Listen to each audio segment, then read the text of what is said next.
نفتحن رتعني نعلامة أيو فتح سئنا إنا رتع سئنا إنا مثلنا يتحلون زبل جرحه سلازنا ورا مثلنا علنا نراجعنا إلهم تقاليسهم عاوز مسمر زي زخفل كفيلنا عوت زرعينا له برهان زرعينا له تجارو عب عالم كنفلت زجورنا له قال سيو صنعتنا نمهر نعلامة خاص صنع مخان نعلامة خام كلاس إسران شو عتن عمت سلام نيرو سبي فاتو نيرو سبي فقر نيرو ننات كامل نيرو حق نيرو فتح نيرو تاريخنا بدن بين ولدنا محلالفنا ندحر زين خيد كوينا نحنا فلسطين نحنا برستين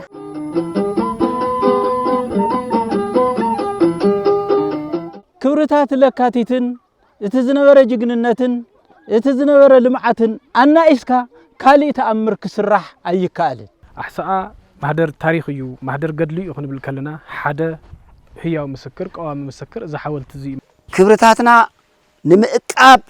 مسترنا عقينا حدث انت خوينا زين قيرلو منجدي يلن زين دي يوغو خنبل نتلنا زديونا ييو زين سغرو ربا فصم ويك يلن كنبل نتلو زي سغرنا ييو اب تاريخ قدل حزب تግራይ ካፍቶም ስፍራ ጅግንነት ስፍራ ጽንዓት ስፍራ ሕላገት ቃልስን መንነትን ስፍራ ህዝባውነትን ሓድነትን ዝባሃል ቦታታት ሓደ ተጠቃሲ አዳራሽ ሕሳ እዩ ዛ አዳራሽ እዚኣ ናይ ክንዴ ወርቅ ዘፍረየትን እያ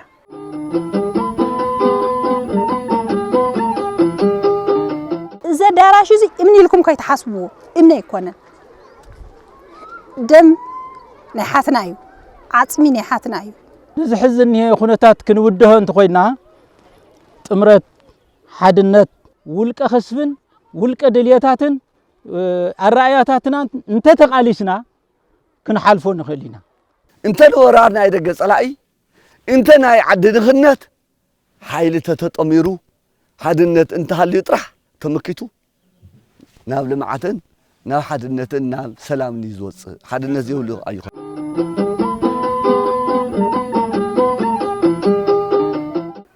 بوزح ነገር ተጨቁይና ስለዝነበርና በርዕ ተጻዒና ስለዝነበረ ብዛና ነተርዕት ንሱ ንኽነላቀቅ ኢና ተቃሊስና اذا حاولت زي قال صحيفو قال تنصيفو قال نولدታት ከሰጋግር ተጠው ይለሎ ማለት እዩ ህንጻ ሰላምዩ ህንጻ ፍትሕዩ ህንጻ ልምዓትዩ ዝዝክረ ገደ ረኸበ ንሳቶም አየድቁና ንሳቶም አይነቅሉና ሕዘለና ተጋሩ ድኽነትና ናይ ባዕልና አራያ ምብታንን ናይ ባዕልና አራያ ምንዓዓቅን ምጥቅቅዓን እዩ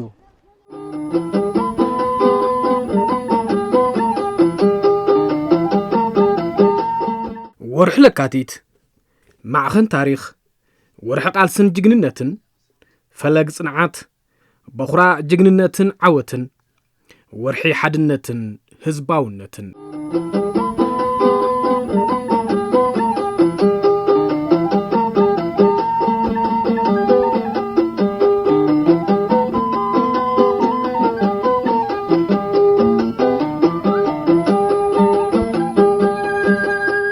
زلنا اللورحي تاريخ عتقاو قالس حزب تግራይ 17 ዓመታት ብርዕን ወረቀትን አዋሲብና እንስንደሉ ንድሕሪት መልሲልና ዝነበረ ጽንዓትን ህዝባውነትን እነዘንተወሉ ወርሒ ባውርኡ ክብርታት ለካቲት 11 በአግባቡ ተረዲና እንዕቅበሉን ብሔራዊ ታሪኽና ከይተንጠባጠበ ንወለዶ እነሰጋግረሉን እዩሞ ካብ ጫፍ ናብ ጫፍ ትግራይ ማእኸል ያው ታሪኽ እያሞ ንሎምውን ናብዘዋ ማእኸል ትግራይ ወረዳ ሕሳአ كيدنا لنا ورح لكاتيت نتزنبر ناي ጭቆና አርዕት ናይ ህዝብ ትግራይ አውሪዱ ብርሃን ጭራ ዘርኤን ህዝብ ትግራይ አብዝ መስመር ዚ ዝኽፈል ከፊልና ዓወት ዝረአይናሉ ብርሃን ዝረአይናሉ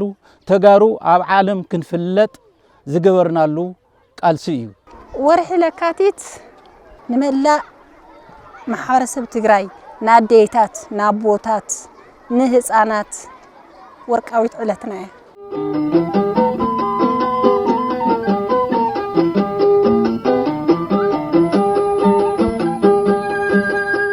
ህዝቢ ወረዳ ሕሳኣ ከም ኩሉ ህዝቢ ትግራይ ኣብ ታሪኽ ገድሊ ህዝቢ ትግራይ መዋዕላት ዝሓቶም ቃልስታት ኣብ ህዝባዊ ዕላማ ብጽንዓት ረቢቡ ተቓሊሱ ኣቃሊሱ ሎሚ እውን ካብቲ ህዝባዊ ዕላምኡ ዘንበል ከይበለ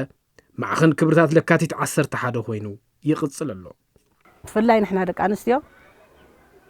ብዙሕ ነገር ተጨቂና ስለ ዝነበርና በርዑት ተጻዒንና ስለ ዝነበረ ብዛና ነተርዑት ንሱ ንኽነላቐቕ ኢና ተቓሊስና ትግራይ ክትለምዕ ስድራ ስዋኣትና ክኸብሩ ደቂ ስዋኣትና ክኸብሩ መናእሰያትና እውን ክኸብሩ ነዚ ተሰዊኦም በዚ ዕላማ ድማ ንሕና እውን ተቓሊስና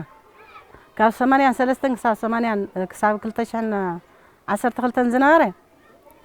ጽርግያ ይጽረግ ነይሩ ዓዲ ለምዕ ነይሩ ሕክምና ኣዴታት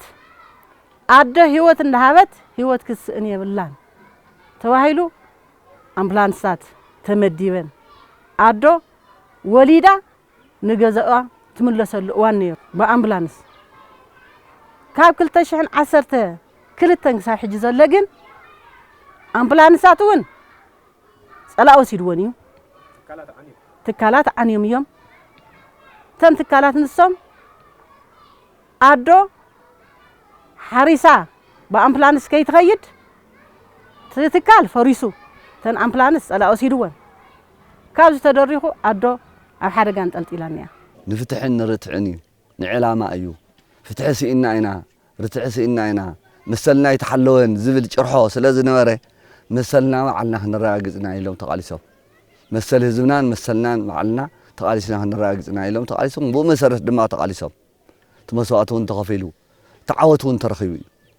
ብትክክል ተናይ 17 ዓመት ቃልሲ ሳላ መስዋዕቲ ደቅና ሳላ መስዋዕቲ ባዕልትና ኣነ ንባዕለይ እውን ኣብቲ ቃልሲ እሱ ኢደት እየ ተቓሊሰ እየ 17 ዓመት ተቓሊሰ እየ ክሳብ ሕዚ እውን ክሳብ ሕዚ ክሳብ ዝዕጥቂ ጸላእ እዚ 2013 ዝወረና ምስ ዕጥቀየ ጸኒሐ ዕጥቀየ ወረድኩ ኣብ ቃልሲ እየ ጸኒሐ ካብ 68 ዓመተ ምህረት ኣትሒዙ ሕወሓት ናውዚ ምቅልቃል ክጅምር ተሎ ኣብ ናሃፍቶም መስዋዕቲ ክጅምር ተሎ ኣትሒዙ ህዝቢ ወረዳ ሕሳኣ ንንቃሕ ንወደብ ንተዓጠቕ ክብል ተሎ ህዝባዊ ወያነ ሓርነት ትግራይ ጀሚሩ ኣብ ቃልሲ ዝኣተወ እዩ ብውዳበታት ምንቅስቃስ ተጀሚሩ ብድሕሪኡ ኣብዚ ምንቅስቃስ እዚ ኣነ ነይረዮ ካብ 68 ክሳብ 70 ክሳብ 71 እዚ ምንቅቃሕ ምስ ተጀመረ ካብ ታሕሳስ 16 ብ1972 ዓመተ ምህረት ናብ በረኻ ሜዳ ትግራይ ተጸሚረ ያው ብምንቅቃሕ ናይ ወረዳ ህዝቢ ሕሳኣ ክዋሳእ ክኢሉ ማለት እዩ ኣብኡ ኸይድና እውን ግቡእና ፈጺምና እናተቃለስና ጸኒሕና ኢና ስለዚ ኣብ ህዝቢ ሕሳኣ ካብ መጀመሪኡ ትሒዙ ተወደበን ተዓጥቀን ኮይኑ ነቲ ዝነበረ ገዛ ደርብን ምውዳቕ ርእይ ተዋስኦ ዝነበረ ህዝቢ እዩ ወረዳ ሕሳኣ ጎቡእስ ህዝቡስ እምኑስ ኦሙስ ኣብ እዋን ብረታዊ ቃልሲ ዝነበሮ ኣስተዋጽኦ ጎቦታቱ ንውድብ ሕወሓት ጸይሩ ኣብ ደረጃ ዘብጽሐ ጎልጎሉ ንሱ ሰቡ ንሱ ብማእሱ ብእኽሉ ብደርህኡ ብብዕራዩ ብትውላዱ ብጓልን ብወድን እናሸለመ ገንባለ እናገበረ እናሸለመ ዝሰድድ ዝነበረ ህዝቢ እዩ ብቃልሲ ዝተፈተነ ደቁና መረቀ ዝሰድድ ዝነበረ ምሽጥሩ ዝዕቅብ ናይ ቃልሲ ተመክሮ ዘለዎ ካብ ዝገርመኩም እነሆ ሓሮያ ከምታወት ናይ ቤተ ዝሄር ማንም ዘይረግጾ እንትርፊ ዝምልከቶ ናይ ሕወሓት ምሽጥር ዝዓቀበ ኣለው ዝበሃሉ ሰበስልጣን ሕወሓት ዝማየጥሉ ዝነበሩ ባሕሪ እነሆ እዚ ምስክርና እዩ ሓሮያ ኣጎኑ ነቲ ዋርድያ ድኽነት ዝነበረ ስርዓት ደርጊ ንምድምሳስ ህዝባዊ ወያነ ሓርነት ትግራይ ካብ ዝምስረት ኣትሒዙ ካብ 67 ዓመተ ምህረት ተሒዙ ዝወረዳ እዚ ህዝቢ እዚ ጥንኩር ቃልሲ ገይሩ ብርክት ዝበለ ተጋዳላይ ዘፍረየን ምስኡ ተተሓሒዙ እዚ ህዝቢ እዚ ቀዳማይ ካፍተን ቀልጢፈን ባይቶ ዝመስረተ ህዝቢ መራሒኡ መራሕቱ ቀልጢፉ ዝመረፀ መሬቱ ቀልጢፉ ዘመሓደረ 69 ዓመተ ምህረት መሬት ዝመቐለ ህዝቢ እዩ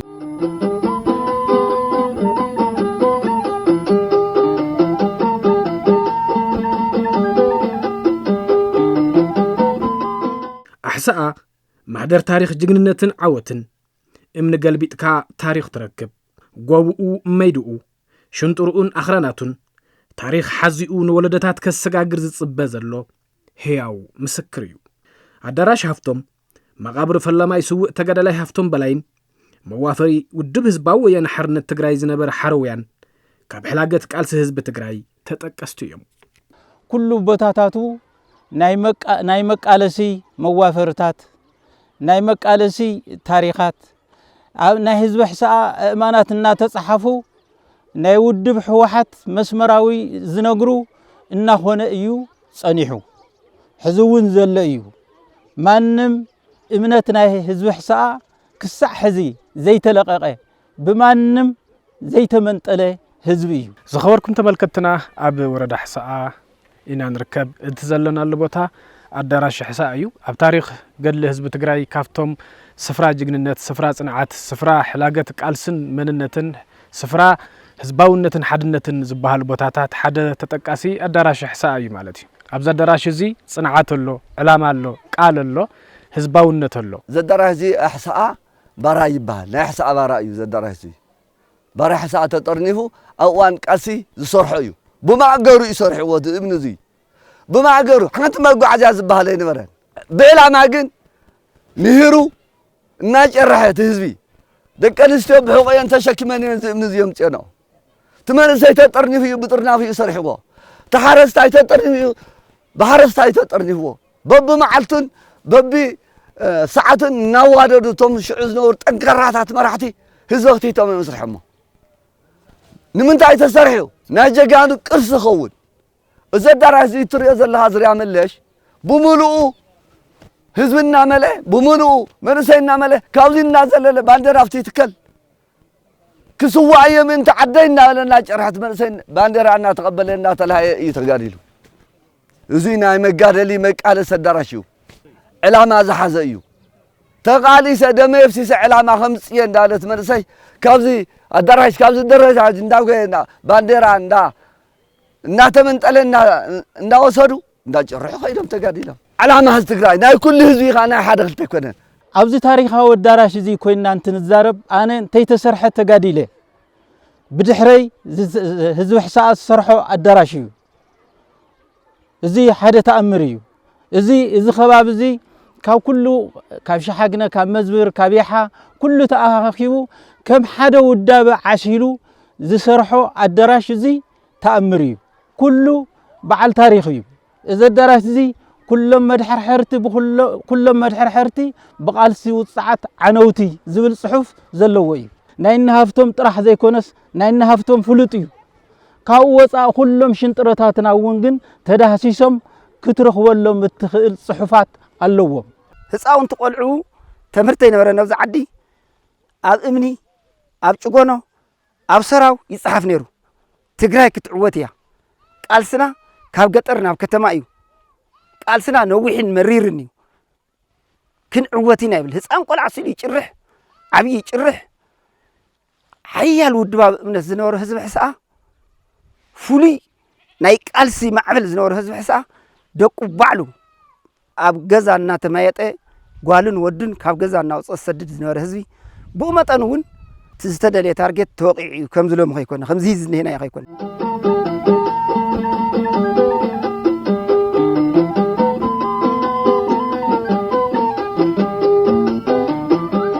ኣብ ወረዳ ሕሳኣ ጣብያ ሃፍቶም ኢና ንርከብ ሕዚ እውን ወረዳ ሕሳኣ ስፍራ ጀጋኑ ማህደር ቃልሲ ማህደር ጅግንነት ማህደር ታሪክ ማህደር ጽንዓት ማህደር ክብርታት ገድሊ ክብርታት ለካቲት እዩ ክንብል ከለና ሓደ እዚ ህያው ምስክሪ ማለት እዩ እዚ ኣብዚ ንሪኦ ዘለና ሓወልቲ ንፈላማይ ስውእ ሃፍቶም በላይ ተጋዳላይ ሃፍቶም በላይ ንምዝካር ዝተሰርሐ ሓወልቲ ቦታ እዚ ፈላማይ ስውእ ሃፍቶም ንመጀመርያ ግዜ ተወቂዑ ዝወደቀሉ ክቡር መስዋዕቲ ዝኸፈለሉ ቦታ እዩ ማለት እዩ ኣሕሳኣ ማህደር ታሪክ እዩ ማህደር ገድሊ እዩ ክንብል ከለና ሓደ ህያው ምስክር ቀዋሚ ምስክር እዚ ሓወልቲ እዚ ማለት እዩ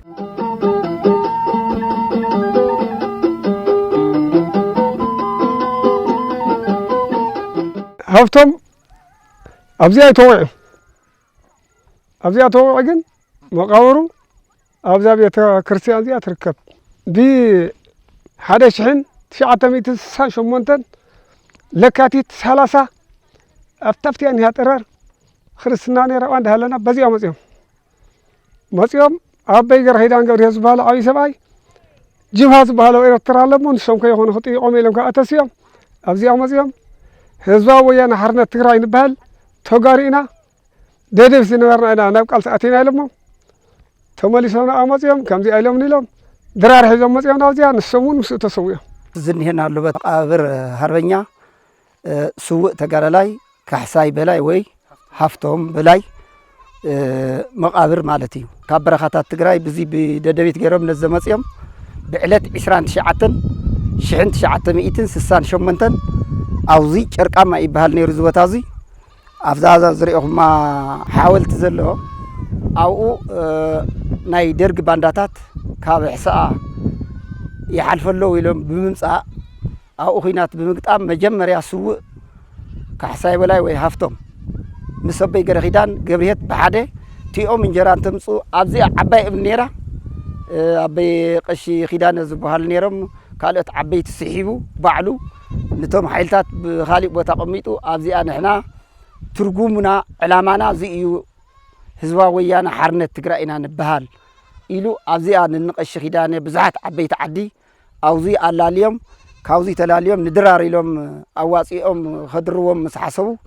ኣበይ ገረኺዳን እውን ከምኳደረ እቲ ምስጢር ምስ ፈለጥዎ እንጀራ ሒዞም እንትመፁ እቲኦም ናብቲ ክሳድ ምስ ኣበሉ ትውግእ ተጀሚሩ ኣበይ ገረኺዳን ገብርሄትን ስውእ ተጋዳላይ ሃፍቶም ተሰዊኡ ብዕለት 29 ለካቲት ተወጊኡ ብዕለት 30 ድማ ክብሪ መስዋዕቲ ፈፂሙ ኣብዚኣ ተቆቢሮም እንዳ ማርያም ምስቋም መቃብሪ ኣብዚኣ እንዳ ማርያም ምስቋም ትበሃል ታ ቤተ ክርስቲያን ታትሪእዋ ዘለኹም እያ ታ መቃብሩን ታትሪእዋ ዘለኹም እያ እንዳ ማርያም ምስቋም ወረዳ ሕሳኣ ጣብያ ሃፍቶም ፍሉይ ቁሸቱን ጣብያ ሃፍቶም ብቅድሚኡ ግን በፃዋዓ ናይቲ ዓዲ ጣብያ ዓዲ ሓባል ወይም ድማ ቁሸት ጨርቃማ ይበሃል ነይሩ ብሽሙ ግን ተፀዊዕቲ ዓዲ ብትናቱ ክብሪ መስዋዕቲ ሃፍቶም ተባሂሉ ትቁሸቱን ሃፍቶም ኮይኑ ትጣብያውን ብይፅዋዓሎ ሃፍቶም ተባሂልና ንፅዋዓሎ ተቃልሲ ብኩለ መዳዩ እዩ ወሲድዎ ምስኡ ተታሒዙ ሕላገት ቃልሱ ዝኾነ ኣዳራሽ ዝሰርሐ ሃፍቶም ኣዳራሽ ዝበሃል ዝሰርሐ ሕላገት ቃልሱ ዝኾነ ሓወልቲ ናይ ቃልሱ ሕላገት ዝኾነ ሃፍቶም ሓወልቲ ዝሰርሐ ንመጀመርያ ግዜ ናይ መጀመርያ ስውእ ኣብ ትግራይ ንመጀመርያ መስዋዕቲ ዝኸፈለ ብጻይ ሃፍቶም ዝበሃል ተጋዳላይ ኣብ ሕሳኣ ኣብ ምድሪ ሕሳኣ መስዋዕቲ ከፊሉ ንመጀመርያ ግዜ ናይ ተጋዳላይና መስዋዕቲ ዝኸፈለሉ እዩ ማለት ስለዚ እዚ ህዝቢ እዚ ዝመሬት ሕሳኣ እዚ ናይ መጀመርያ ፈላማይ ቃልሲ መስዋዕቲ ዝተኸፈለሉ እናተዋግአ እዩ ሃፍቶም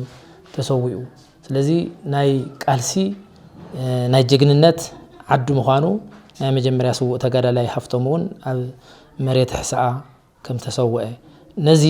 ናይ ሕክምና ትምህርትየት መዋፈር ውድብ ዝነበረ እውን ሓረውያ ዝበሃል ፍሉይ ሕላገት ናይ ህዝቢ እዚ መዋፈር ገዘፍቲ መራሕቲ መዋፈር ውድብና ናይ ትዕጥቃዊ ቃልሲ መዋፈርን ሕክምንኡ ሎጂስቲክሱ ንኩሉ ሙሉ ዝሓዘ ሓረውያ ዝበሃል መዋፈር እውን ዝወነነ እዩ ስለዚ ኣብ ናይ ቃልሲ ኣብ ናይ ህዝቢ ቃልሲ እዩ ናይ ቃልሲ ቦታ እውን ዝፍጠር ተቃላሳይ ህዝቢ ዝቃለሰሉ ቦታ ዝዕለመሉ ቦታ ዝዋፈረሉ ቦታ ናይ ቃልሲ ሕላገት ዝኾነ ምልክት ሓወልትን ኣዳራሽን እውን ዝስራሕ ተቃላሳይ ክትከውን ተለኻ እዩ ነቲ ናይ ቃልሲ መንፈስካ ንቅድሚት ክወስድ ዝኽእል ናይ ቃልሲ ሕላገትካ ክገልጽ ዝኽእል እውን ከም ዝበለ ዝስራሕ እሞ እዚ ህዝቢ እዚ ኣብዚ ናይ 17 ዓመት ብረታዊ ቃልሲ መስተንክራዊ ዝኾነ ቃልሲ እናገበረ መፅኡ እዩ ኣብ ናይ ቴስዓ እውን ተኾነ ኣብዚ ናይ ኢትዮ ኤርትራ እውን ተኾነ ዓውደ ኩናት እዩ ነይሩ ገዚፍ ዋና ናይቲ ኩናት ዋና ሃንዳሲ ዋና መራሒ መሬቱ እውን ስለ ዝኾነ ብዕጥቂ ብስንቂ ብኩሉ ብባዕሉ ብምውጋእ ዝመርሕ ዝነበረን ብዓብዩ ድማ ዓውደ ኩናት ኮይኑ ገዚፍ ናይ ኢኮኖሚ ሃሰያ ገዚፍ ናይ ማሕበራዊ ሃሰያ ገዚፍ ናይ ህይወት ሃሰያ እውን ዝበፅሖ እዩ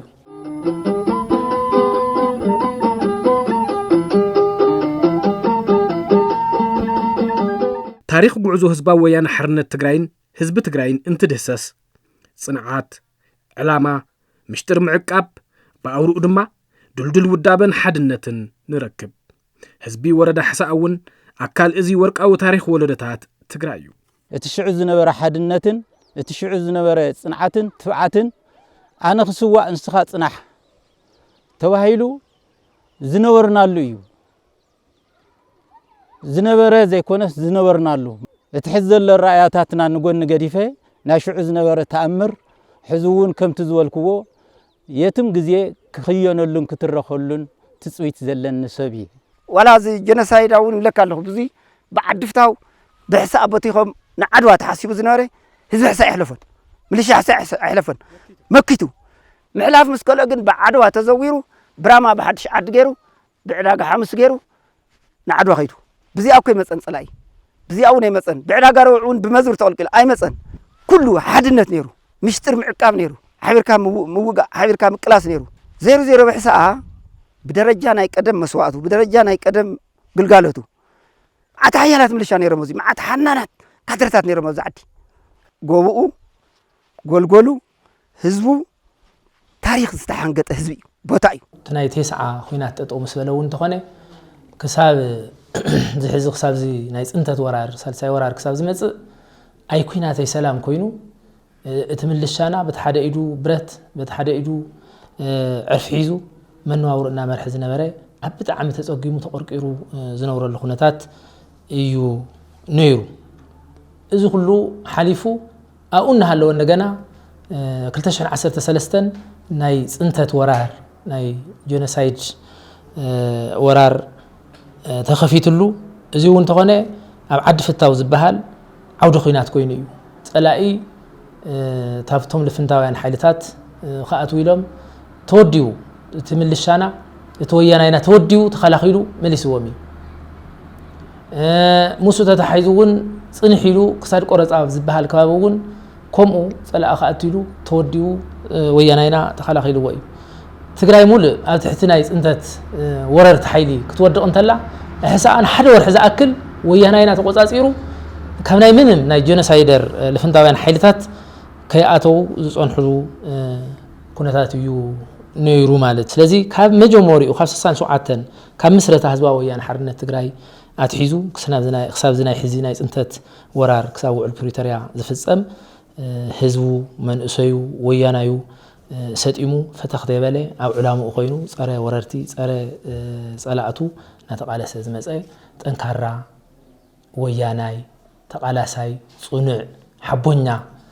ዝኾነ ህዝቢ ዘለዎ ወረዳ እዩ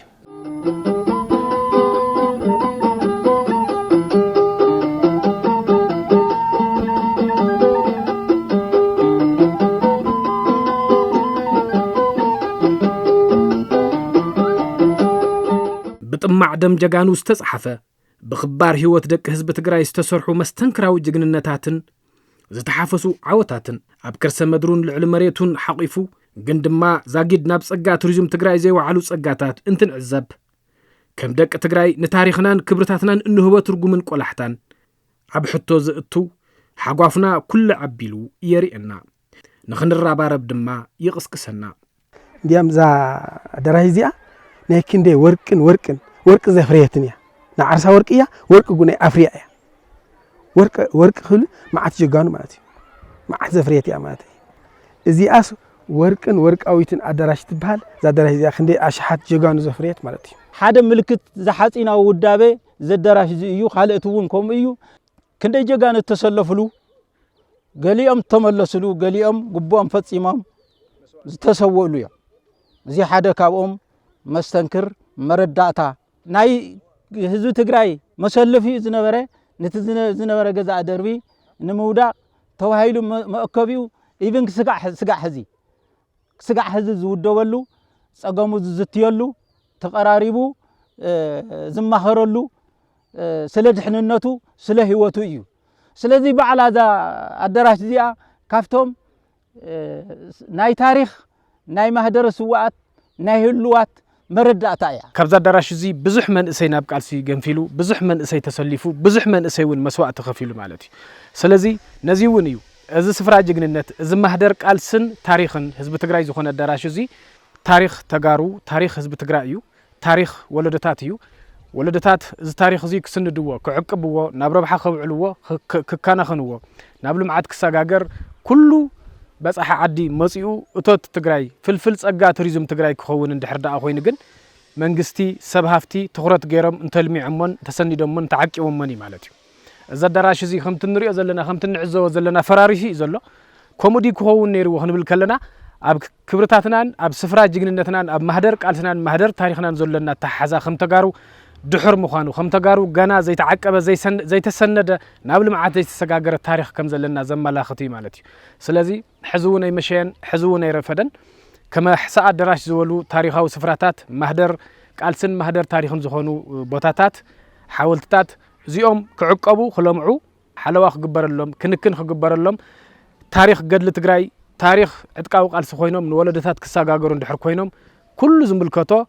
ነዚኦም ሓለዋ ክገብር ኩሉ ዝምልከቶ ናውዚ ኢንቨስት ገይሩ ናብ ልምዓት ከሰጋግሮም መልእኽትና እዩ ዝኸውን ማለት እዩ እዚኣ ክትዕቀብ ዘለዋ ኢሉ እውን ክሳብ ናይ ሃፍቶም ክትረኸሉ ዘለዎ እዩ ሕዚ እውን ክዕቀብ ሕዚ እውን ማህደር ናይ ህልዋትን ናይ ስዋኣትን ኮይኑ ክነብር ጽሑፋው እውን ክህደስ ሓሰሲልካ ይረአን ዘሎ ንስኹም ትርእይዎን ህዝብን ብዝርእዮን እትወለደ እውን ዘንብበሉ ስለዚ ታሪኽ ዝቕበለሉ አሰራርሓ ክህልዎ ኣለዎ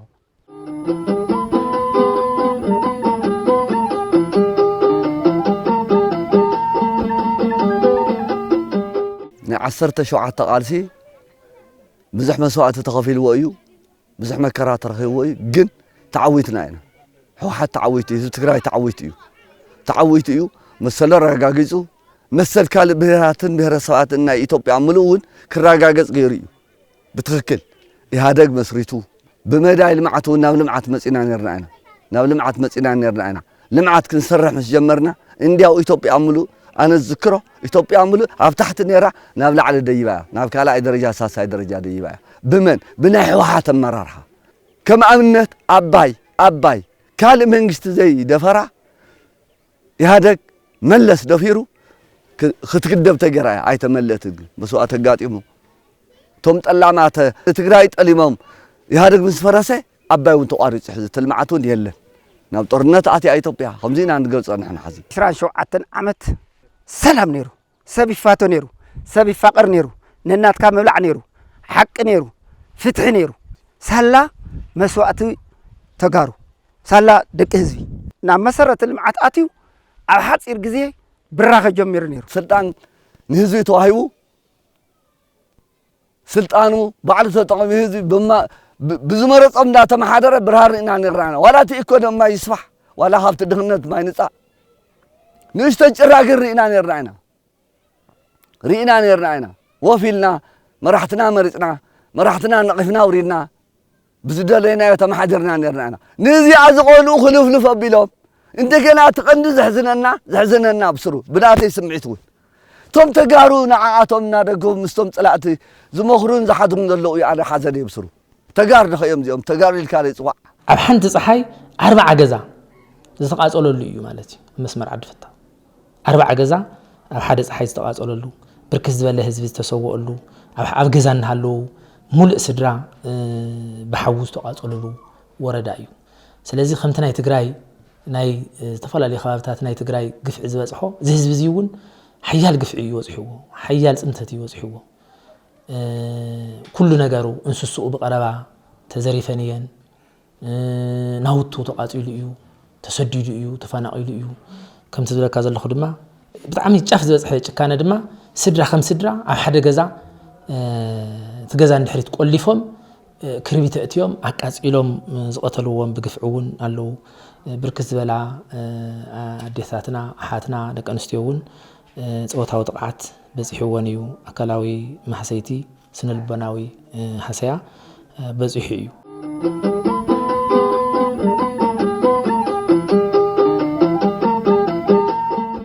ህዝቢ ሕስኣ ከም ኩሉ ህዝቢ ትግራይ ኣብ ዘንፍረ ለካቲት 11 ዝኾነ 17 ዓመታት ሰላምን ልምዓትን ዝተረኸባ ውስናት መሰረተ ልምዓታት ብኣውርኡ ድማ ሕላገቱ ዝኾነ ስጡም ውሽጣዊ ሓድነትን ሰላምን እናስተማቐረ እናሃለወ ብሓይልታት ጽንተት ኣብ ህይወት ኣብ ንብረትን መሰረተ ልምዓትን ዝበጽሑ ሓሰያ እውን ዛጊድ ዘይቀምረረ በሰላ ጽንተት እዩ ድሕሪ ዝኹሉ ጽንተት እውን እንተኾነ ካብቶም ዕላማታት ለካቲት 11 ልምዓትን ህዝባውነትን ተጠቀስቱ እዮም እሞ ህዝብን ምምሕዳርን ወረዳ ሕስኣ ንህሉ ኩነታት ትግራይ ተጻዊሩ ኣብ ኩሎ መዳይ ስራሕቲ ልምዓት መስኖ ዝገብሮ ዘሎ ተግባር ከም ሓደ መርኣያ ውጽኢት እቲ ፍትሓዊ ህዝባዊ ቃልሲ እዩ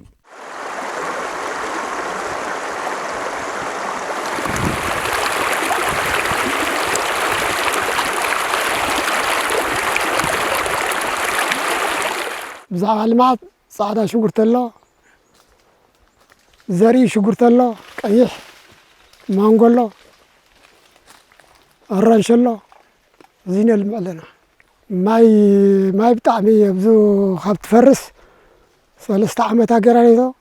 ብባህላዊ ንጥቀም ዘለና ኣግድም ምስ ፈረሰት በዓልትና ኸይድና ሩባ ዓፂና ኩዒትና ብመሬት ነብል ኣለና ጠንካራ ሰብ ክሳብ 3 ግዜ ይርባሕ ኣፍታ ንእሽተይ ዝረኸብናያ ሰላም ተጠቒምና ድማ ናፍቲ ንቡር ክንመልሶ ላዕልን ታሕትን ንብል ኣለና ትመቃረቱ ጽቡቕ እዩ ግን ሰላም ተሃሊ መቸም ጽቡቕ እዩ ኣፍታ ንእሽተይ ዝረኸብናያ ሰላም ተጠቒምና ሂን ሰርሖ ዘለና ስራሕ ግን ዓብዪ ስራሕ እዩ እዚ ትሪእዎ ዘለኹም ብድሕሪ ያለ ራንሺ እዚ ትሕተይና ዝኒሄውን ማንጎ እዩ መቸም ተሰሪሕኻ ትቕየር ኢኻ ተዘይሰሪሕኻ ኣይትቕየርን ተም ስራሕቲ ግን ጽቡቓት እዮም ለውጢ ዘለዎም ኣብ ዓመት 2 ግዜ ኢና ነልምዕ ነርና እዚ ኣብዚ ሒዚ ግን ምስቲ ድሕሪ ክባን ዕፅዋን ዝገጠመና ናይ ምጉስቋል ብዙሓት ማተርያላት ካብ ባዕልና ናይ ልቃሕ ካልኦት ጥቕምታት ስለ ዝሓፅሩና ኣብ ዓመት 2 ግዜ ክነልምዕ ኣይከኣልናን ዝጎድልና ነገር ኣለዉ ማለት ክንረኽቦም እንዳተገበአና ሰኣን ሰላም ሰኣን ኩሉ ነገር ይጎድልና ነገር ስለ ዘለዉ ሙሉእ ኣይኮነን ማንጎ ከባቢ 230 ይሆን ኣለዉ ኣራንሺው ድማ ከባቢ 100 ናብ 100 ጽጉዕ ኣለዉ ዞም ዘይቱን ገለ ሕልፍሕልፍ እናበሉ ኣለዉ ተዋና ዓንዲ ናይ ዝግራት ኣብ ዝልምዓት መሰረት ጌርና ንልምዕሎም ዘለና ግን 2 ዓንድታት እዮም ኣራንሽን ማንጎን እዮም ቶም ዝዓበይ ስራሕ ኢልና ወሲድና ኣብኦም ንረባርብ ኣለና ኣብ ልምዓት መስኖ እዚ ኣብዛ ማንጎን ኣራንሽን 2 ሄክታር እያ እዚኣ ሓደ ቋሚ ሰራሕተኛ ኣሎ ዝተረፈ ግን መዓልታዊ ሰራሕተኛ ካብ መስከረም ክሳዕ 30 ታሕሳስ ዝኽስኩስ ዝጻሂ ዝዓጽድ ምሻሕሪ ተዘሪኡ ኸሪሙ ካልኦት ዝስርሑ ስራሕቲ መዓልታዊ ስራሕ ብቲ ዘሎ ስታንዳርድ ናይ ተዓዲ ብዙሕ ሰራሕተኛ እዩ እዚ ዝሰርሕ ብዙሕ ሰራሕተኛ ይሰርሕ እዩ ሓደ ንባዕልኻ ትርባሕ ናብራና ንቕይረሎም ኣለና ናብራና ማለት እዩ ቆልዕና ምሂርና ደረጃ ኣብፅሕና ኣለና ካሊእ ምሕደሪና መውዕሊና ዝኸውን መንበሪና ገዛው ነው ከተማን ንእሽተይ ይሕመቕ ይጸብቕ ዋላ ይንኣስ መንበሪና ካብ ንድራዕ ካብ ገዛ ክራይ ድሕና ብናይ ባዕልና ክንነብር ክኢልና ኣለና ካሊእ በብደረጅኡ ንቅድሚት ዝረአ ኮይኑ ብቲ ናይ ባዕልና ጻዕሪ ግን ጽቡቓት ጅማረታት ንቐጻሊ ኸዝልሉ ዝኽእሉ ተሓሳስባን ኣንፈትን ይበካ ባዕሉ ልምዓት ጽቡቕ እዩ ጣያድር ሕርማዝ 105.76 ሄክታር ዝኣክል ይለምዕ ማለት እዩ ካብዚ ይሽፍኖ ብሕምልቲ 43 ሄክታር ዝኣክል ይሽፈን ብቐማማ ቅመም ናብ 3 ሄክታር ነጥ 3 ይሽፈን ብስነ ዝራእትን ዕታርን ድማ ናብ 20.3 ዝኣክል ሄክታር ይሽፍን ማለት እዩ ካብዚ ነባር ብፍራምረ 35 ሄክታር ብነባር ካብ ቆምቲ ተኽሊ ይሽፍን ናይ ሞኖ ድማ 3.5 ሄክታር ማለት እዚ ድምር ብዘለ ጥቕልል ብዘለ እዚ ቀለብ እንስሳ ምዝ ናይ ሞስኖ ተደራቢ ለምሳሌ ከም ዘቃንጫ ሕርማዝ ዞም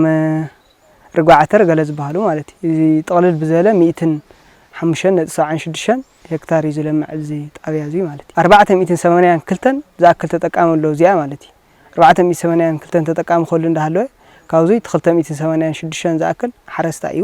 113 መንእሰይ ኣለና ማለት እዩ ደቂ ኣንስትዮ 83 ዝኣክላ ተጠቀምቲ ኣለዋ ጥቕልል ብዘለ 482 ተጠቃሚ ኣለና ማለት እዩ ወረዳ ኣብዚ ዓመት زلنا يودرجة سالساي قداماي زور لمعت مصنعنا زلنا أبز عامت زلنا طلعنا بوتنشال 496 هكتار زلنا كاوزيس كاو حزب قداماي زور ياو بحملتي 355 هكتار بنبار فرامرة 233 هكتار بدمر 389 هكتار أو المعنا ياو 95% تشفينا اللبز قداماي زور ماتي سلازي كاوزي بمقصال ياو نززر ليو مرق زرقي ياو لالتيس عن 2% تطقيم اللي تحرستاي مداريا لالسوس ساميتاوي تطقيم يو دخعي كومباسون تمساسالي ياو بحملتم كلاستر توهايلو بتم عند زرعتنا ناي فرامره توسيلنا مانغو ارانشن يوم تم عند زرعتنا انا فرامره اب حملتي ياو بزح انتني سفحنا انا بزح خاويه بزز نورنا بزح انتني يكونن ግን اب خالي خاو انا كان حملت كلاستر كوميدا شغورتي كوميداري قسطا سلاط اندالي قصبت عند حملت مات ابز قداماي معراف مالت كان مسكرم مسكاب طر سمጨረሻ ካው ዘሎ እቲ ዝለመ ሄክታር ያው ካውዚ 120.75 ኩንታል ፐር ሄክታር ክንረክብ ፕላን ሒዝና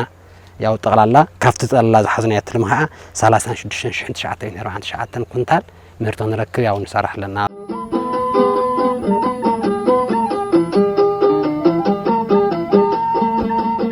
ነቤ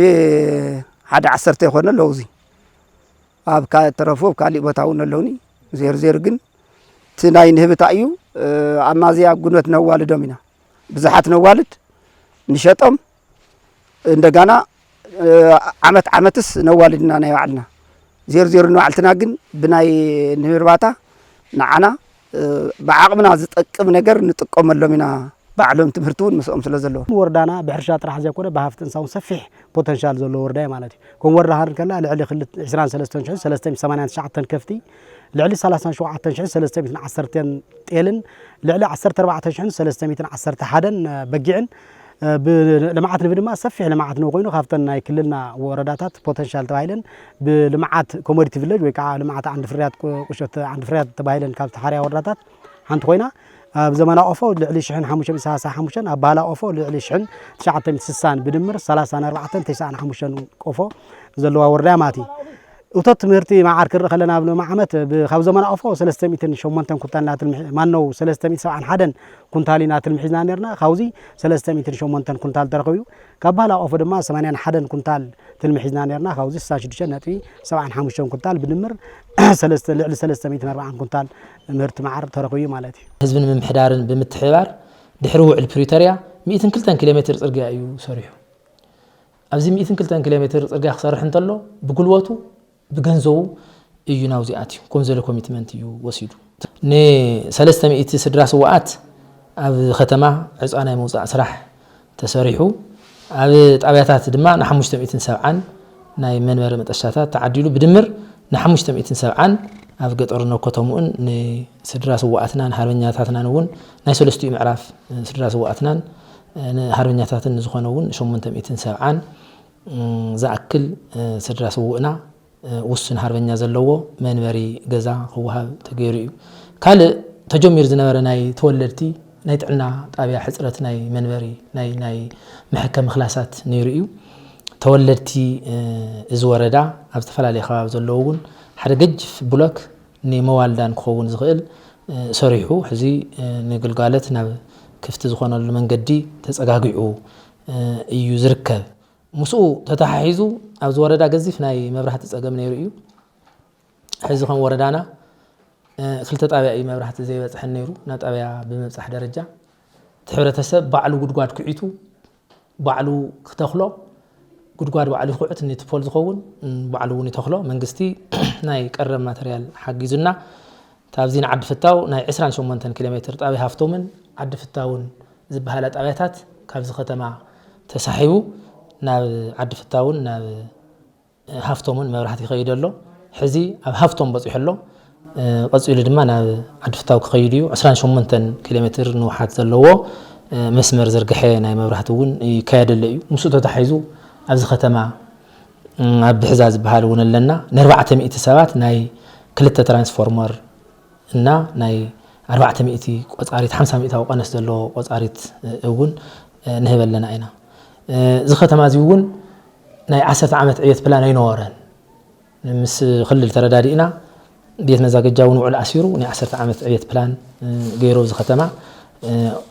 ناي عداقة مأخل من قصاص ناي محاورات 10 ساعات زخنا محاورات اللوانا ون منوري كوهاب كل تنشح زخون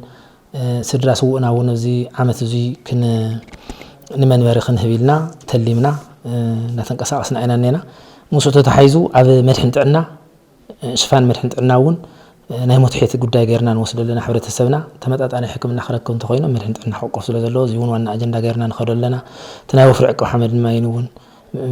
ዝኾነ ሓረስታይ ሓመዱ እንትሒዙ ማይ እንትሒዙ መሬቱ ብጠሊ ናይ ጠሊ ዘለዎ መሬት ስለ ዝፍጠር ኣብ ሕርሽኡ እውን ምእንቲ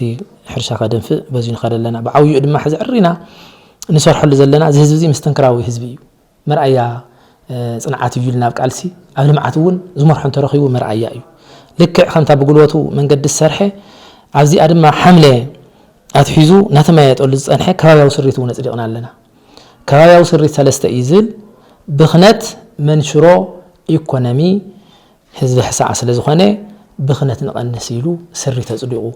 ልዕሊ ዓቐን ድግስ መርዓ ተስካር ክርስትና ዙታት كوجد الله ويلو أبيت مخروجون عصديقو حزي أب سفح من ربرا زرخنا يا سنتيم زرخنا يا أخلي نتخيل لنا نسوقهم تزي كوين دماء غيرنا نخلي إنفستمنت خنوعل صراحة عدل فتراون أما أنا أسين هرنياتاتن مع خل غيرنا نيش شو عتم 10 شمونتن بقى من جزياون صراحة عدل كنفترون نرى ربلنا هنا حزي أب تجري صوفي حزلو زي حجاوي عدنا معدنن زي حجاوي هنصت أبايتنيو زيون كساحزي 450 شمونتن زي حجاوي هنصتها تصنيعنا لنا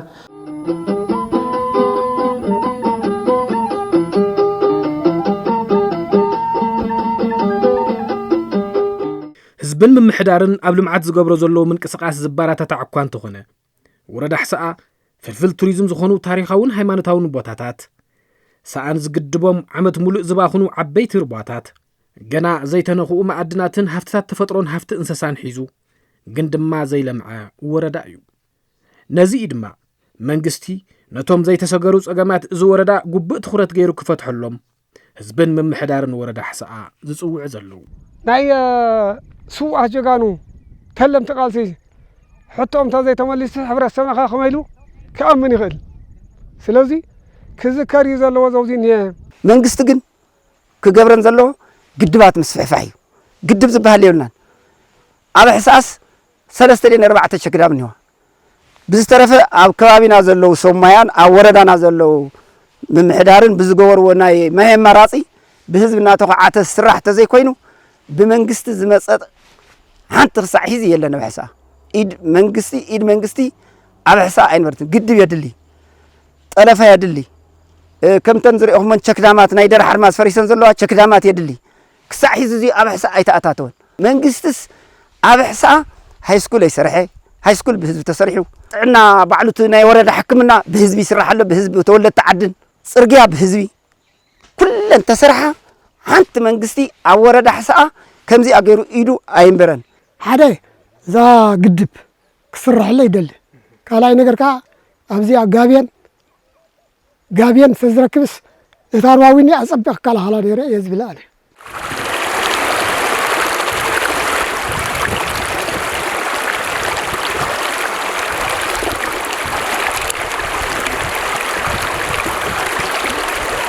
زخور كنت ملكتنا أبزوا ما أخلت جراي ورد حساء أين نركب زلنا له طابيا دبر حرمازي زبهال كاب ما أخل ورد حساء لعلي 15 كيلومتر تقعزنا أنا نابزت أبيا زي مسينا زلنا مالتي نابزت أبيا زي مسأنا له كأند مخني هدما ناتملكتكم متصنحكم أب وان حاجة يزلمع زلو لمعات حرشة لمعات مصنوعي لمعات مصنوع نمعزاب نايز وردات أجاتات نمسنا دينا نابزي مسينا زلنا أبز وردا زي بركز ولا نايل معات مسنو صراحتي نايل معات شفان الله زهز بزي بتحدقصو سلامو نحلوه سلام نم عدوه حدنت نم عدوه تصفان نم عدوه قدنا نايل معات مسنو صراحتي نا تنقساقسن نال معي زركب تزلنا له رواد ما ابط ابيا دبر حرماز كوينو روا سبح يبحال كافتم ابز وردا زلو عبيت صقاتات حدا روا سبح ايو زروازي عمت ملؤ زو حزروا اي مالتي እዝረዋዚ ነተሐረስታይ ሓዲጉ ነትልማዓት ሓዲጉ ነተውዚ ዘሎ ጸጋ ሓዲጉ እዩ ዓመት ሙሉእ ዝጓዓዝ ዘሎ እዛ ዓመት ሙሉእ ዝውሕዝ ዘሎ ረዋዚ ሙሉእ ብሙሉእ ናብ ልማዓት መስኖ ንምፍላግ ናብ ልማዓት ንምእታው ተመኩር ነይሩ ቅድም ክብል ኣብ ላዕሊ ንሪኦ ዘለና ግድብ ወይ ካናል ተሰሪሑ ነይሩ ንብዙሓት ገባራት ይጠቅም ነይሩ ሕዚ ግን ብውሕጅ ስለ ዝፈረሰት ንሪኦ ዘለና ግድብ ስለ ዝፈረሰ ዓመት ሙሉእ ስቂሉ ይውሕዝ ዘሎ ማለት እዩ ዛጊድ ባዕሎም ቶም ገባራት ግዝያዊ መፍትሒ ወሲዶም ን75 ሄክታር ዝኣክል ባዕሎም ብባህላዊ ዓጊቶም ባህላዊ ካናል ወይ ባህላዊ ግድብ ሰሪሖም 75 ሄክታር የልምዑ ኣለዉ ግን ሰፊሕ ናይ ልምዓት መስኖ ከልምዕ ዝኽእል ማይ ኣጎል ይፈስስ ኣሎ ማለት እዩ እቲ ዝውሕዝ ዘሎ ማይ ንመንግስቲ እዩ ሕቶ ዘቕርብ ዘሎ ንሰብ ሃፍቲ እዩ ሕቶ ዘቕርብ ዘሎ እዚ ግድብ እዚ እንተተገዲቡ ብርክት ዝበለ ነቲ ወረዳ ጥራሕ ዘይኮነስ ንትግራይ ጸጋ ዝኸውን ንትግራይ ልምዓት ዝኸውን ልምዓት መስኖ ከፍሪ ዝኽእል ማይ እዩ ዝባኽን ዘሎ ኣብ ዓመት 2 ግዜ ከልምዕ ኣብ ዓመት 3 ግዜ ከልምዕ ዝኽእል ማይ እዩ ኮንቱ ዝፈስስ ዘሎ እሞ መንግስቲ ትኹረት ክገብረሉ ሰብ ሃፍቲ ትኹረት ክገብረሉ ኣብ ወፃኢ ዓዲ ይኹን ካብዚ ወፃኢ ካብ ትግራይ ወፃኢ ዘለዉ ይኹን ኣብ ውሽጢ ትግራይ ዘለዉ ሰብ ሃፍትን ተወለድቲ ደቂ ዝኸባቢ እውን ትኹረት ገይሮም እዚ ግድብ እዚ ተገዲቡ ንህዝቢ ወረዳ ሕሳኣ ንህዝቢ ጣብያ ደብረ ሓርማዝ ንህዝቢ ወረዳ ሕሳኣ ብጠቕላላ ንትግራይ ልምዓት ክኸውን ንትግራይ እንጀራ ክኸውን ናብ ትግራይ ጸጋ ክቕየር ኩሉ ኢደ ኢድካ ክብለሉ በዛ ኣጋጣሚ መልእኽትና እዩ ዝኸውን ማለት እዩ እዚኣ ብውሕጅ ስለ ዝፈረሰት እስካብ ኣቲና እውን ንልክዖ ኢና ማለት እስካብ ቁመት ትንሪኦ ዘለና መሬት ናብ ውሽጢ ኣቲኻ እቲ ማይ ዝሓዞስ ዳርጋ ቁመትና ዝኸውን እዩ ማለት እዚኣ ስለ ዝተሰበረት ሕዚ እቲ ሓረስታይ ከም ግዝያዊ መፍትሒ ወሲድዎ ዝኒአ ካብ ዝለዓል ባናና ንሪኦ ዘለና ብኡ ሓሊፍካ ትሩዋ ኸቲሩ እዩ ንግዚኡ ዝጥቀም ዘለና ካብዛ ግድብ እዚኣ ዝጥቀመላ ዘሎ ሕዚ እታ ዝነበረት ካናል ተዘይኮይኑ እቲ ማይ ካብዙ ተዓጊቱ ናብዙ ዝኸድ ነይሩ ማለት ሕዚ ግን እቲ ማይ ካብ ጥቕሚ ውጭ ኮይኑ ታሕቲ ይኸድ ኣሎ ማለት እዩ እዚ ክኸውን ዝገበሮ ከዓ እታ ግድብ ብምስባራ ምክንያት እቲ ሓረስታይ ግን ከም ግዝያዊ መፍትሒ ባዕሉ ሓፍቲ ሩዋ ከቲሩ ናይ 300 400 ዝኾን ሜትሮ ትሩዋ እንዳፈሓረ ባዕሉ እዩ መፍትሒ ወሲድኒ ንሕዚ ማለት ከም ወረዳ ዘይተሰገሩ ንብሎም ጸገማት ሓድሽ እዩ ወረዳ 409 ሄክታር ማለት ካብ 11026 ሄክታር ዘለና ጠቕላላ ተሓራስ መሬት 3.1 ሄክታር ፖቴንሻል ዘለና 3.1 ሄክታር ማለት 409 ሄክታር 409 ሄክታር ማለት ኣብ ካልእ ወረዳታት ተሪእና ንሓንጣብያ እያ ስለዚ እንታይ እዩ ዘመላኽተና ውዚ ትናይ መስኖ ትሕቲ ቅርጺ ናይ መስኖ ስትራክቸራት ምስፋሕ ኣይሰፍሕን ተን ንሪአን ዘለና ሕዝን ዝወዓልና ለን ተሰራ ዳይቨርሽን ኣለዋ ዝረአ ንሪኦ ኣለና ዋላ ኣብዚ ተመሳሳሊ ዳይቨርሽን ያው ናይ ዘን ክልተ ዳይቨርሽን እዚአን ያው ብኢፋር ፕሮጀክት ተሰርሐ ተዘይኮይኑ ከም መንግስቲ ዝወረዳ እዚ ካብ ዝፍለ መደብ ተታሒዙ ናይ መስኖ ስትራክቸራት ምስፍሕፋሕ ኣይተጀመረን ማለት እዚ ስለ ዝኾነ ያው እቲ ሓረስታይ ጠጠው ይበለን በታ ዘሎ ተተቀድሚ ኩነታት ተሰርሐት ተሰበረ ታሕታ ያው ጣብያ ደብረ ሓርማዝ እናረኣና ያጸናሕና ያው ንሳ 2013 ሓምለ 16 ያው ብውሕጅ ተጋህሚሱ ያው ናብዚ ምልከቶ ኣካላት ናይ ሕርሻ ቢሮ ናብ ቢሮ ማይ ሃብትን ማዕድንን በብዝምልከቶ እንዳ ኣብፃሕና ኢና ብደብዳቤ ተፈሊጡ እዩ ኣብኣ ዘላ እኳ ጥራሕስ ናብ 482 ሓረስታት ዝኣክል ናብ 75 ሄክታር ዝኣክል ያው ትንሪኦ ዘለና ተጸጊሙ ኣይገደፎን ተሓረስታይ ምግዳህ ተሓደ ብሰል ማዕት ሓደ እንዳስሓበኡ ይስራሕ ኣሎ ብዛዕባ ምስራሕ ስለዚ ብባህላዊ ካበይና ከመይ ተጠሊፉ ያው ርኢና የኢና ማለት እዩ ካብ ላዕላይ ዝነበረ ዳይቨርሽን እንዳለ ምስ ፈረሰ ላ ታይዳ ነገር ንደፈንደ ይብል ካብ ላዕላይ ብጉልበት ስሒቦም ወሲዶም ያው ናፍቲ ዝደለይዎ ታርጌት ዋላ ክንድት ዝድለ ይኹን ያው ኩንቱ ተራእናዮም እንዳልምዕ ፀንሑ ሓረሶስ ማለት እዩ ስለዚ ካብ ዘለና ተሓራስ መሬት 3% ኢና ንዕሊ ዘለና ተንተሰሪሕ እንብለን ዘለና ስትራክቸራት ቅድሚ ሕዙን ብሓደ ሓደ እንጀታት ተሰርሓ እየን ስለዚ ያውቲ ፖቴንሻል ክሰፍሕ ተኮይኑ ንዝምልከቶም ናይ ገበርቲ ሰናይ ኣካላት ብመንግስቲ ዓቕሚ ዝፍታሕ ብመንግስቲ ዘይፍታሕ ከዓ ልክዕ ከምቶም ቅድሚ ሕዚ እንዳመፁ ዝሕግዙ ዝነበሩ ገበርቲ ሰናያት እንጀታት ያው ተመሳሳሊ ድጋፍ ክገብረልና ኢና ፃውዒት ክቐርብ ዝኽእል ማለት እዩ ጠቕላላ ናይ ዝውድራ ናይ ሓረስታይ ኣብቶም ማሕበራት ዘለዉ ጠቕላላ ከይምንህባ ዓንዮም እዮም ነይሮም ግን ተሓረስታይናት ናይ ቀደም ነበረ ተመክሮ ውህሉል ስለ ዝነበሮ ዓቕሚ ስለ ዝነበሮ ተመክሮ ስለ ዝነበሮ በቲ ዝነበረ ወራር ከይተሰኮነ ዳግም ባዕሉ ሕዊው ናብቲ ንቡር ዳርጋ ምምላስ እዩ ዝርከብ እዩ ግን ዓብዪ ናይ መናእሰይና ስእነት ስራሕ ኣሎ ሃብቲ እንስሳ ከዓ ዘይተነኽአ ፖቴንሻል አንተቸብል እዩ ምንም ዘይተነኽአ ድንግል እዩ ንብዙሓት መናእሰይ ጆጋኑ ካብኡ ተመለስቲ ንጉዳት አካል ንመናእሰይ ሰፊሕ ናይ ስራሕ ዕድል ክፍጠረሉ ዝኽእል ዓውደ ስራሕ እዩ ሃፍቲ እንስሳ ማለት ስለዚ ዘለና ዋና ሓደ ላይ ልቃሕዩ ካልኣይ እውን ኣብ ሃፍቲ እንስሳ ብከም ወረዳ እውን ዝተሓት ባጀት ኣብ ናይ መድሓኒትን ኣብ ጋለን ምናእሰ ኣሎ ስለዚ እዚኣቶም ድምር ምሪሎም ከብሉ ከለዉ ብተወሳኺ እንደገና ብበዝሒ ስራሕ ሱል መንእሰይ ኣለና ነቲ ስራሕ ሱል መንእሰይ እንደገና ናይ ግዝያዊ መስርሕን መሸጥን ቦታ እውን ሕፅረት ኣሎ ከም ወረዳ ሰፊሕ ዋላ ይተዓደል ግን ዘለና ናይ መናእሰይ ገዚፍ ዝኾነ ናይ ስራሕ ስነት ስለ ዘሎ ንኡ ዝመጣጠን ኣይተዓደልን ዘሎ ስለዚ እሱ እውን ተጠናኺሩ ተኸይዱ ከም ሃፍቲ እንስሳት ወረዳና ፖቴንሻል ስለ ዝኾነ ያው ብዙሕ መንእሰይ ስራሕ ዕድል ክፈጥረልና ዝኽእል ሴክተር እዩ ማለት እዩ ገዘፍቲ ፀገም ኣለዎ ዝወረዳ ጫፍ እዩ ሓድሽ ወረዳ እውን እዩ ሓደ ዳይቨርሽን ኣለና ቅድም ኢሉ ብኢፋድ ተሰርሐ ዳይቨርሽን ሕዚ ብውሕጅ ሓደጋ ገጢምዎ ብሙሉእ ዓቕሚ ኣይኮነን ዘልምዕ ዘሎ ኣብዚ ዝፅግነልና ኣካል ንደሊ ኢና ካልኣይ ሰባሓ ዝበሃል ዓመት ሙሉእ ዝፈስስ ገጅፍ ሩባ ኣለና ናቱ መፋስስ ዝኾነ ዘላይሎ ዝበሃል ዓብይ ሩባ ክግደበልና ንደሊ ኢና ግድብ ዘላይሎ ዘይተሰገረ መሓንቕ ዝግድብ እዙይ ተተገዲቡ ንሓሙሽተ ጣብያታት እዩ ዘልምዕ ንሓሙሽተ ጣብያታት እዩ ዘራኽብ እዙይ ገዚፍ ናይ ኣክሮ ኢኮሎጂ ሚዛን እውን ይገብር ቆላ እዩ ከም ትፈልጦ ግድብ እንተልዩ ሚዛን እውን ይሕሉ ሚዛን ኣየር እውን ይሕሉ ብዓውዩ ድማ ሕብረተሰብና የልምዕ ስራሕ ዕድል እውን ይፈጥር ስለዚ ግድብ እዙይ ገዚፍ አንቀውታ ዘለና እዩ ካልእ ፀገም ኔትወርክ እውን ኣለና ኣዳራሽ ሕሳብ እውን ናብ ገዚፍ ናይ ቱሪዝም መስሕብ ክነሳግሮ እንደሊ ኢና ዘዳራሽ እዙይ ሕላገት ናይ ቃልሲ ህዝቢ ትግራይ እዩ ሕላገት ናይ ቃልሲ ህዝቢ ሕሳብ እዩ እዚ እውን ናይ ቱሪዝም መስሕብ ንገብሮ እንደሊ ኢና ዞም ዝነው መሓንቕ ምስ ገበርቲ ሰናይ ምስ ተወለድቲ ዓዲ እና ምስ መንግስቲ ኮይና እንተሰሪሕናዮም ህዝቢ ሕሳብ ኣብ ማሕበር ኢኮኖሚኡ ለውጥ ከምፅኡ ኢልና ኢና ንሓስብ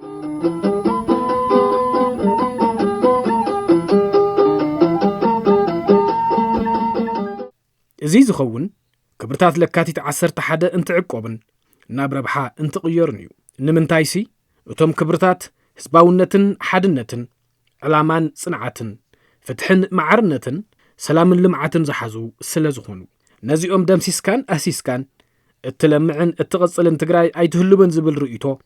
ወየንትን ነበራት ተጋደልትን ኣሕሳእ እዩ ንሳቶም ኣየድቅቑና ንሳቶም ኣይነቕሉና ሕዝ ዘለና ተጋሩ ድኽነትና ናይ ባዕልና ኣረኣያ ምብታንን ናይ ባዕልና ኣረኣያ ምንዓዓቕን ምጥቕቃዕን እዩ ክብርታት ለካቲትን እቲ ዝነበረ ጅግንነትን እቲ ዝነበረ ልምዓትን ኣናኢስካ ካልእ ተኣምር ክስራሕ ኣይከኣልን ነቲ ተኣምራዊ ጅግንነት ስራሕናዮ እቲ ድኽመትና ኣለልዮም ዳዮም ክነግርና እምበር ፍጹም ክኸውን ይኽእልን ኢሎም ደምሲሶም ዝዛረቡ ዘለዉ ኣይኸውንን እዩ ሎመ ይኸውን ጽባሕ ኣይኸውንን ምኽንያቱ ዘይንድይቦ ጎቦ ክንብል እንተለና ዝደየውናዮ እዩ ዘይንሰግሮ ሩባ ፍጹም ወይ ከየለን ክንብል እንተሎ ዝሰገርናዮ እዩ እዚ ተኣምራታዊ ልምዓት እዚ ተኣምራታዊ መስመር እዚ ንሳቶም ክናፍቕዎ እምበር ኣይረኽብዎን ታሪኽ ይጠፍአና እዩ ዘሎ ብፍላይ ናይ ቀደም ተጋደልቲ ይኸዱና እዮም ዘለዉ ይሃድሙና እዮም ዘለዉ ታሪኽ ይኸደሎ ምስኦም ከይተሰነደ እዚ እስክስነደ ኣለዎ እዚ እስክኸብር ኣለዎ እየ ዝብል ኣነ ብዘይካ ክብርታትን ብዘይካ ቅርስታትን ዝግበር የለን ንሰብ እናጠምዘዝካ ከስቢ ሂብካ ምዝራብን ምትላልን መትከላዊ እምነት የብሉን ለካቲት 11 ክነኽብር ከለናስ ብርሃን ውፅዓት እያ ስለዚ ውፅዕ መን እዩ ንሕና ኢና ህዝቢ ትግራይ እዩ ነስፍሖም ዳኣለና ክንሕዞም ዳኣለና እምበር እዚኦም ተሲስና ክብርታት ለካቲትና እንተጥፊእና ንሕና እውን ጠፋእቲ ኢና እዚ ኣዳራሽ እዚ እኮ ኣዳራሽ ኣሕሳኣ ከይትተርፍ ተረሲዓ ዝብል ጭርሖ ነይርዋ ግን ረአይዎ ፈሪሱ በቃ ሕዚ ኣይተዓቀበን ይፈርስ ኣሎ ይኸድ ኣሎ እዚ ኣዳራሽ እዚ እምኒ ኢልኩም ከይተሓስብዎ እምኒ ኣይኮነን ደም ናይ ሓትና እዩ ዓፅሚ ናይ ሓትና እዩ ታሪኽና ብደንብ ንወለዶና መሓላሊፍና እንድሕር ዘይንኸይድ ኮይና ንሕና ፈለስቲ ኢና ንሕና በረስቲ ኢና መበቆልና እውን ኮይን ፈልጦ ሕሉፍ ታሪኽ ረሲዕኻ ዝመጽእ ልምዓት የለን መንእሰይ ወለዶ ሕዘ እንተኾይኑ እቲ ናያቱ መስዋዕቲ ፍረ ረኺብናሉ እንተኢሉ ጥራሕ ፍረ ዘርክቦ ኸመን እዩ እቲ ኣብ ላዕሊ ዝስቀል ዘሎ ባለስልጣን እዩ ዝብድለና ዘሎ ንዓና ኣብ ታሕቲ ኣይኮነን በደል ፈላጣት ኢና ምሁራት ኢና እናበሉ ናብ ስልጣን ይድይቡ እሞ اتناي تقرأ حتى حيدهم من أبكال ناخذوا نفس التعلم طرح من الله يوم زخود اتناي تقرأ ترك تحيز زمرح مهر طرح يديب نخوض زي حسب نسلطان زي حسب نهز حسب بعد سلطان انت ريو خنحوينا نسوعات زخبر تاريخ زصنع عدي خلمع خليزي انت زي اللي مهر يوم من داركا سلطان كا طرح تغايت خوينكا عدي لمع سو يذكر كبرتات لكاتيت صنعات قالسي عوت بزي تشرارفه ديسيبلين بزوينه مرحنت اب حدنت بستمسرته قالسي زلو مرحنت ازو يطنخيركا ايو حزب تግራይ كساغر زخيل كبرتات لكاتيت عقيبكان اب كبرتات لكاتيت اب زوريا ناي قالسي حزب تግራይ عسيل كانيو سلام لمعات ديمقراسي كرغاغ زخيل